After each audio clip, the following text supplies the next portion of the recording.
خلیفہ ہارون جو ہے اسی جگہ سے اس کا گزر ہوا، دیکھا کہ بہلول دنا اسی طرح جو ہے وہ لگے ہوئے ہیں اور مٹی کے گروندے بنائی جا رہے ہیں۔ تو ان کی زوجہ نے پوچھا آپ یہ کیا کر رہے ہیں؟ انہوں نے اسی طرح کہا کہ میں جنت کے محل بنا رہا ہوں۔ بیچتے بھی ہو؟ جی بیچتا بھی ہوں۔ کتنے کا؟ 10 درہم کا۔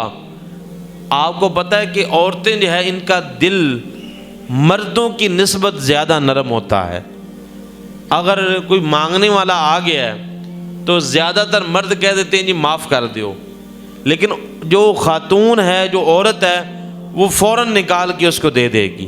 وہ یہ نہیں دیکھے گی کہ یہ لینے کا حقدار بھی ہے کہ نہیں ہے، اس کو دینا بھی چاہیے کہ نہیں دینا چاہیے، وہ بس پرس میں سے نکال کے فوراً اس کو پکڑا دے گی۔ تو انہوں نے کہا کہ اللہ نے اتنی دولت عطا فرمائی ہے، تو کہا کہ یہ 10 روپے کی ہمارے آگے کیا حیثیت ہے، میں تو بادشاہ کی بیوی ہوں۔ لہٰذا انہوں نے 10 روپے لیے اور اپنی خادمہ کو کہا کہ مجھے 10 روپے دو۔ 10 روپے لے کے بہلول دنا کو کہا کہ یہ اور ایک محل مجھے دے دو۔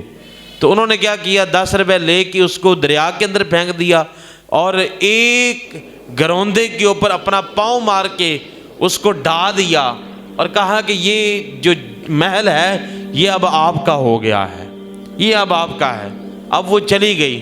کہتے ہیں کہ رات کو اپنے محل کے اندر جیسے ہی سوتا ہے تو کیا دیکھتا ہے کہ جنتوں کی سیر کر رہا ہے۔ تو سیر کرتے کرتے جو خلیفہ ہارون الرشید تھا وہ اس کا گزر ایک حسین اور بڑا ہی خوبصورت محل جو تھا اس کے پاس سے گزر ہوا۔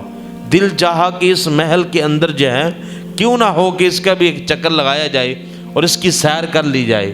تو جیسے ہی دروازے پہ پہنچا تو اس پہ دیکھا کہ ان کی جو زوجہ تھی ان کا نام لکھا ہوا ہے، اور حیران ہو گیا کہ میری زوجہ کا نام جنت کے محل کے اوپر لکھا ہوا ہے۔ فوراً اندر جانے لگے کہ یہ تو پھر اپنا ہی ہے۔ فرشتوں نے فوراً جو ہے انہیں روک لیا، کہا کہ بھائی آپ اندر نہیں جا سکتے۔ خلیفہ ہارون الرشید نے کہا کہ کیوں نہیں، یہ تو میں اس کا خامد ہوں اور یہ میری زوجہ کا محل ہے، میری مرضی ہے میں جاؤں یا نہ جاؤں، لہذا مجھے اختیار ہے۔ تو فرشتوں نے کہا کہ تم چونکہ دنیا میں ابھی رہتے ہو تو دنیا کے تقاضے اور ہیں، آخرت کے تقاضے اور ہیں، یہاں پہ مرضی کے بغیر بات نہیں چلتی، لہذا تم شوہر اس کے فی الحال دنیا کے اندر ہو، جب وہ راضی ہوگی، اس کی اجازت ہوگی تب تم اس محل کے اندر جا سکو گے، لہذا ابھی تک آپ کی زوجہ کی اجازت نہیں ہے۔ تو کہتے ہیں کہ وہ جو بادشاہ تھا اس کو فرشتوں نے اس محل کے اندر داخل نہیں ہونے دیا۔ صبح جب نماز کے لیے اٹھا، نماز پڑھنے کے فوراً بعد جو ہے اپنی بیگم کے پاس گیا، جا کے کہا کہ اے میری زوجہ محترمہ، آپ کون سا ایسا عمل کرتی ہیں کہ میں نے جو آج مقام دیکھا ہے اللہ نے اس عمل کی وجہ سے آپ کو وہ مقام عطا فرما دیا ہے، تو مجھے بھی بتا دو، میں بھی وہ عمل کرنا چاہتا ہوں۔ تو آگے سے کہا کہ کوئی زیادہ نہیں، جو روٹین کے اندر میں نمازیں ادا کرتی ہوں یا صدقہ خیرات کرتی ہوں یا میں قرآن پاک کی تلاوت کر لیتی ہوں، جو بھی ذکر و اذکار روٹین کی میری جو آپ جانتے ہیں وہی عمل کرتی ہوں، اس کے علاوہ اضافی عمل تو میرا کوئی بھی نہیں ہے۔ کہا نہیں، سوچو، ہو سکتا ہے کہ یاد آ جائے۔ کہا ہاں، کل میرا گزر جو ہے یہ دریا کے کنارے سے ہوا تھا اور وہاں پہ جو بہلول دنا تھا وہ مٹی کے گروندے بنا رہا تھا اور میں نے اس سے ایک گروندہ خرید لیا اور 10 درہم جو ہے اس کو دے دیے، اور انہوں نے کہا کہ یہ محل جو ہے یہ تمہارا ہو گیا۔